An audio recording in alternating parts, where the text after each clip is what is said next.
मेरे प्यारे बच्चों, आप सभी लोगों का स्वागत है टॉपर्स फॉरम परिवार में। मैं उमाशंकर, मैथ्स फैकल्टी। आपको जानते होंगे सभी लोग, मैं इससे आप लोगों को सफलता की सीरीज में उन बच्चों से अवगत कराता हूं जिन बच्चों का सिलेक्शन हो जाता। तो जो बच्चे इस बार की बात करने वाले हम यूपीएसआई में चयनित हुई प्रगति के बारे में, जिसने यूपीएसआई का एग्जाम फर्स्ट बार में क्वालिफाई किया, तो उसका आज मैं आपके सामने इंटरव्यू कराने वाला हूं। तो आपके सामने प्रगति का स्वागत करते हैं। तो प्रगति, आप एक बार आइए। आपको सबसे पहले बहुत बहुत शुभकामनाएं यूपीएसआई में सिलेक्ट होने के लिए। Thank you sir.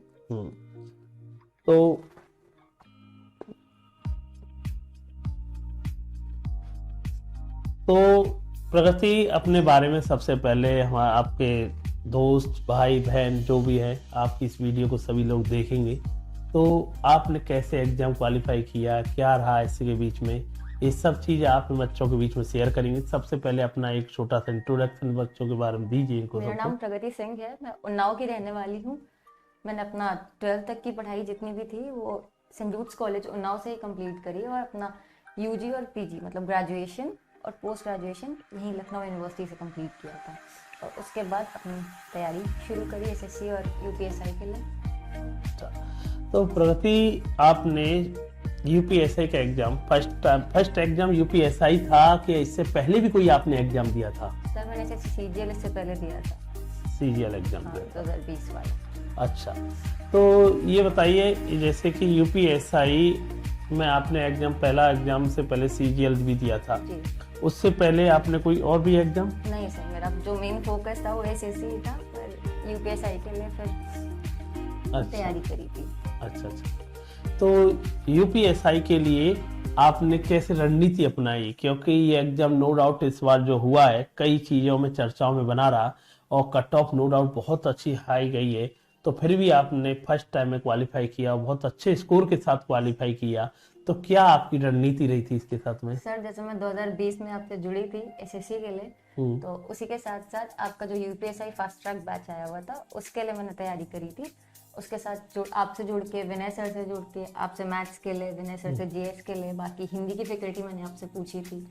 तो आपके थ्रू जो भी था, आप ही का आशीर्वाद रहा, उसी से मैंने आपकी तैयारी करी और फाइनली हो गया वो। अच्छा, तो जैसे कि इससे पहले आप बता रही हैं कि मैंने सीएचएसएल का एग्जाम दिया और वो आपका क्वालिफाई नहीं हो पाया। हाँ, तो उस समय कैसा, मतलब जैसे कि एक एज ए स्टूडेंट के टाइम पर कोई भी स्टूडेंट होता है कि एक ना एक टाइम ऐसा आता है कि आदमी को डिमोरलाइज हो जाता है थोड़ा सा। एग्जाम जैसे आप बता रही हैं कि सीएचएसएल दिया, नहीं क्वालिफाई हुआ, तो उस समय एक स्टूडेंट के लिए अपने आप को मोटिवेट करने के लिए आपने, मतलब आपको किसने सपोर्ट किया कि नहीं तुम कर सकती, इस तरह का किसका सपोर्ट? मेरे डैडी ने।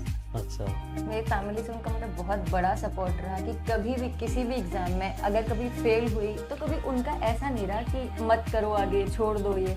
हमेशा उन्होंने हर चीज़ के लिए मुझे अप्रिशिएट ही किया, जो भी है जैसा भी है, बस हमेशा आगे बढ़ते रहो, आगे करते रहो, अच्छा करो। मतलब तो मम्मी डैडी का तो बहुत ही बड़ा सपोर्ट रहा, और साथ साथ फ्रेंड्स का, पेरेंट्स का। अच्छा, तो जो बात तो समझ में आ रहे हैं, डैडी का बहुत अच्छा खासा सपोर्ट मिला।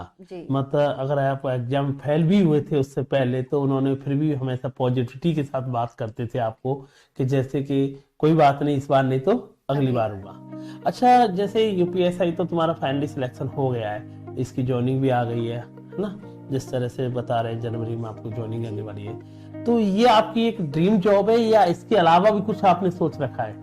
सर, जैसे मैंने आपसे बताया कि मैंने एसएससी के लिए मैं आपसे जुड़ी थी, तो मेरी ड्रीम जॉब उसी की है, इनकम टैक्स इंस्पेक्टर की। तो मैं उसी के लिए अभी भी तैयारी कर रही हूँ हालांकि, लेकिन। अच्छा, मतलब टारगेट एसएससी का ही है, और इस बार तुमने 2022 आपने एग्जाम दिया भी है, और प्री का आंसर की से नो डाउट तुम्हारा स्कोर भी बहुत अच्छा होता रही थी आपने, और मेंस के लिए भी लग रही है, मतलब मेन टारगेट अपना अभी एसएससी है जी। तो देखो, अच्छा, जैसे जब से यूपीएसआई में तुम्हारा सिलेक्शन हुआ है और यूपी जब तक आपका सिलेक्शन नहीं हुआ, उन दोनों में जैसे तुम्हारे चाहे कह सकते हैं रिलेटिव्स हुए या आस पड़ोसी हुए, उनके बारे में कुछ चेंजेबल देखने को मिला जैसे पहले? और रिलेटिव्स तो नहीं, लेकिन आसपास के जो लोग थे, जो घर के आसपास पड़ोसी कहलाते हैं, उनका सभी का यही था कि लखनऊ जाके बीएससी करना, मतलब एक लड़की के होते हुए और बाहर जाके अपने शहर से बाहर जाकर बीएससी करना, तो किसी को कुछ खास समझ नहीं आता था। तो सबका यही था कि बाहर से क्यों बीएससी कराना, मेरे पेरेंट्स को क्रिटिसाइज करना कुछ बहुत। फिर पर धीरे धीरे जब से पेपर निकला तब सबको समझ आने लगा कि हाँ वो गलती नहीं थी। अच्छा, तो अब मतलब लड़कियों के लिए खासकर बीएससी को लेकर के, क्योंकि तुमने बताया था मैं बीएससी करने लखनऊ जा रही हूँ, तो जो आस पड़ोस के लोग हैं खासकर वो कहने लगे कि लड़की को खासकर क्यों करा रहे हैं आप, थोड़ी सी नेगेटिविटी बातें करना उसको लेकर के। तो उनको एक बहुत अच्छा तुमने संदेश दिया, ऐसा नहीं है कि आप मतलब किसी बच्ची को अगर लड़की को बाहर भेजें उसका नेगेटिव जाएगा, और तुमने उनको एक बहुत अच्छा संदेश दिया, अपना राइट लेकर के उनकी कहते जवान सामने वाले की बंद कर दी। तो आप जैसे कि आपसे पूछा जाए तो आप अदर लड़कियों को, जैसे हमने देखा है कि गांव वगैरह से हम भी बिलोंग करते हैं तो देख रहे हैं, तो मैक्सिमम पेरेंट्स लोग खासकर लड़की को कहते हैं कि बाजार में ना भेजें, मार्केट ना भेजें, इन द सेंस के बच्चे को कोचिंग वगैरह के लिए थोड़ा सा हमने देखा उसी को लेकर। तो उनको क्या कहना चाहती है, उन पेरेंट्स वगैरह को क्या संदेश देना चाहती है? सर मेरे पेरेंट्स ने मुझे कभी इन चीज़ों के लिए नहीं रोका, उन्होंने हमेशा मुझे इंडिपेंडेंट बनाने की कोशिश करी हर चीज़ में।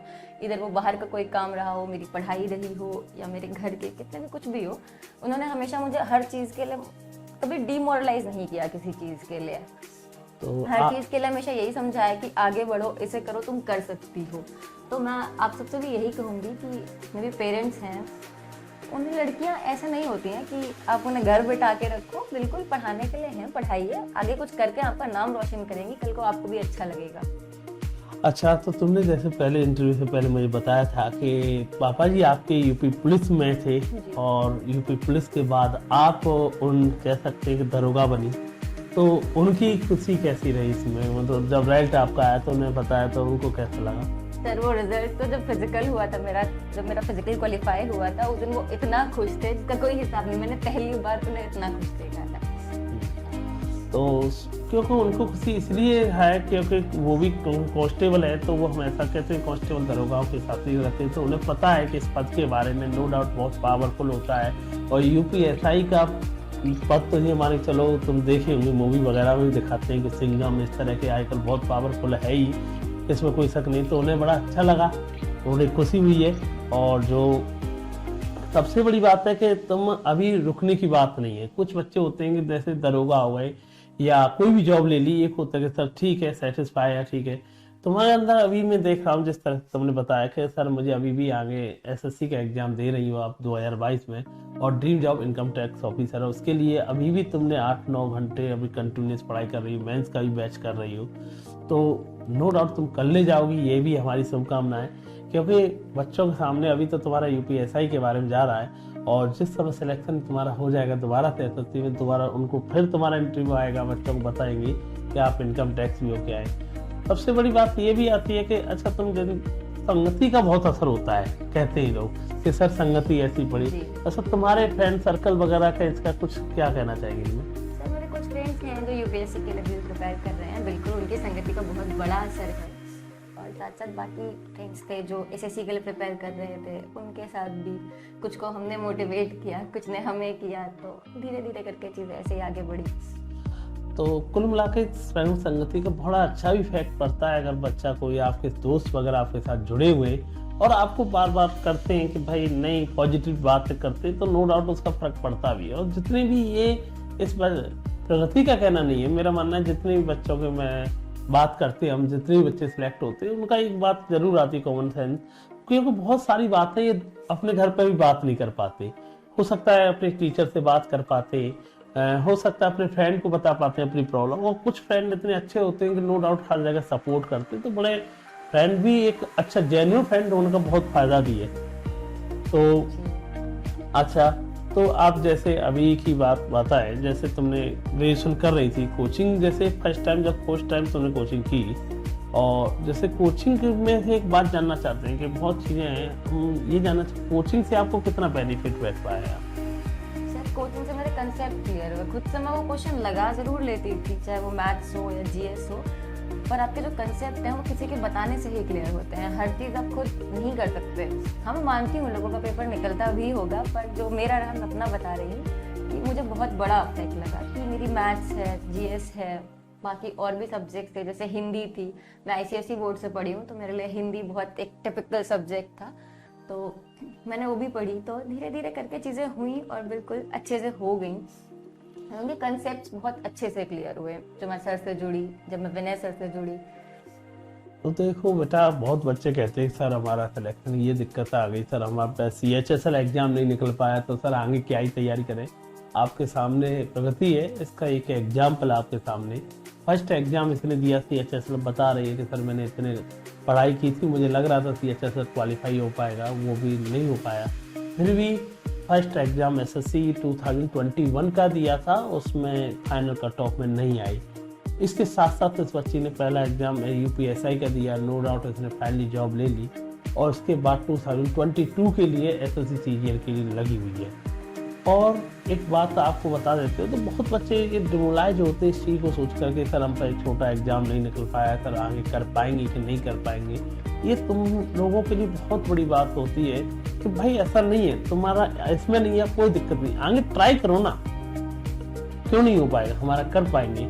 तो एक बात और भी जानने चाह रहे हैं बच्चे कि अच्छा, इसका कोई तुम्हारा जैसे पढ़ाई का कोई फिक्स है कि सर इतने घंटे देने ही, कि कोई भी अपने मन था कि जैसे पढ़ाई का क्या रहता था? नहीं सर, पढ़ाई के लिए समय तो फिक्स करना ही पड़ता है, बिना समय फिक्स करे कहाँ हो जाता है। तो जितने भी सब्जेक्ट्स थे, हर किसी को पर्टिकुलर टाइम देना पड़ता है।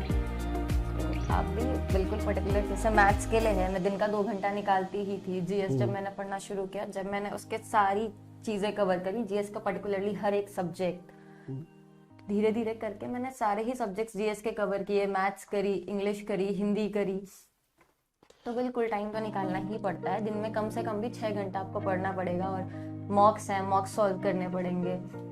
अच्छा, तो जैसे कि मैथ में बच्चों को शिकायत आती है, मैं मैथ का टीचर हूँ, तो बहुत बच्चों की शिकायत आती रहती है, बात भी करते रहते हैं। एक बच्चे क्वेश्चन पूछते हैं कि सर कैलकुलेशन कैसे सही हो, या सर हम कैलकुलेशन सही नहीं हो पा रही है, टाइम मैनेजमेंट नहीं हो पा रहा है, तो उसके लिए तुमने क्या रणनीति अपनाई थी? जैसे सर प्रैक्टिस सबसे बड़ी बात है, प्रैक्टिस। अगर आप प्रैक्टिस नहीं कर रहे हो तो आप बहुत जगहों पर मात खाओगे, पर अगर आप प्रैक्टिस कर रहे हो तो आपकी मोस्टली चीज़ें सॉल्व हो जाएंगी। एक टाइम था जब मेरा भी वो कुछ 25 क्वेश्चन करने में मुझे 40 मिनट लग जाते थे, पर अभी एक टाइम है जब मुझे वो 25 क्वेश्चन करने के लिए 20 मिनट भी काफ़ी होते हैं, नहीं ज़रूरत पड़ती आगे के समय के लिए। तो ये तुम बहुत अच्छे क्वेश्चन पूछते रहते हैं कि सर मैथ के लिए आपकी तैयारी में मॉक और प्रैक्टिस बहुत बड़ा रोल प्ले करेंगे। बहुत बच्चे पूछते रहते हैं सर मैथ की कोई मतलब कैलकुलेशन हमारी अच्छी नहीं है, स्कोर नहीं बन पाता है। तो देखो तुम्हारे सामने सिलेक्टेड स्टूडेंट है, SSC में भी क्वालिफाई कर रही है, UPSI भी क्वालिफाई है, तो तुमने एक चीज़ नोटिस की होगी, इसकी एक ही लाइन है, सर कोई शॉर्टकट नहीं कैलकुलेशन, एक टॉपिक से शॉर्टकट कैलकुलेशन सही नहीं बनती। आपको एक ही ऑप्शन है उसके पास, वो आप मॉक टेस्ट। जितना हो सकता है आप मॉक टेस्ट दोगे, जब ही आपका टाइम मैनेजमेंट कर पाएगा। और वनडे एग्जाम का तो बारे में आपको बताइए, मेन चीज़ क्या होती है, टाइम मैनेजमेंट रहती है।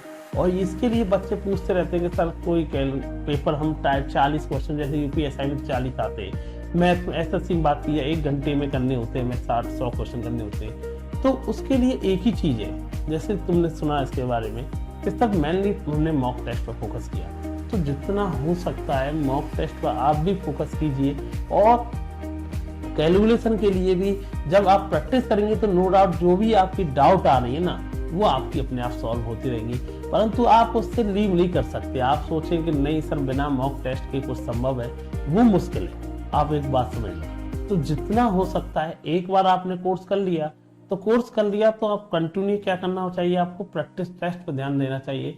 और मेरा मानना भी यही है, मैं आपको बार बार क्लासों में भी बोलता रहता हूँ, चाहे ऑफलाइन क्लास हो मेरी, चाहे ऑनलाइन क्लास हो, मैं हर बच्चे को सजेस्ट करता हूँ कि भाई कैलकुलेशन का कोई शॉर्टकट नहीं होता है। GS में भी तुम्हारा बहुत अच्छा स्कोर रहा, तो GS क्योंकि GS की बात की जाए खासकर वनडे एग्जाम के लिए, एक कह सकते हैं टफेस्ट सब्जेक्ट बोल सकते हैं, क्योंकि बच्चा मैथ और रीजनिंग का तो एक कहते हैं शौक वाला हो जाता है। मैथ रीजनिंग तो वो जब मैथ शुरू से अगर आपकी स्ट्रीम रही है तो बिल्कुल मैथ में इंटरेस्ट हो गई आपको। लेकिन GS जैसे नॉर्मली बोर्ड में कहाँ स्कूल में पढ़ाई नहीं जाती उतनी GS की, आप GS नॉर्मल एक वनडे एग्जाम की क्रैक कर लो, वो इतना फोकस ही नहीं करते हैं। तो हाँ, GS में शुरू में बहुत परेशानी हुई थी कि एक टाइम था जब वो जैसे SSC में तो 25 क्वेश्चन आते हैं GS के, तो उसमें से वो 25 में से मुश्किल से 4-5 हो पाते थे। पर अब धीरे धीरे जैसे जैसे सब्जेक्ट्स पढ़े मैंने, पॉलिटी, हिस्ट्री, ज्योग्राफी, हर सब्जेक्ट कवर किया। जैसे हम साइंस स्ट्रीम के थे तो हमारा साइंस सब्जेक्ट वैसे ही ठीक थे, पीसीबी, तो अफेक्ट पड़ा। धीरे धीरे सारे क्वेश्चंस होने लग गए, चीज़ें दिमाग में रहने लग गई, लेकिन हाँ आपको पढ़ना पड़ेगा।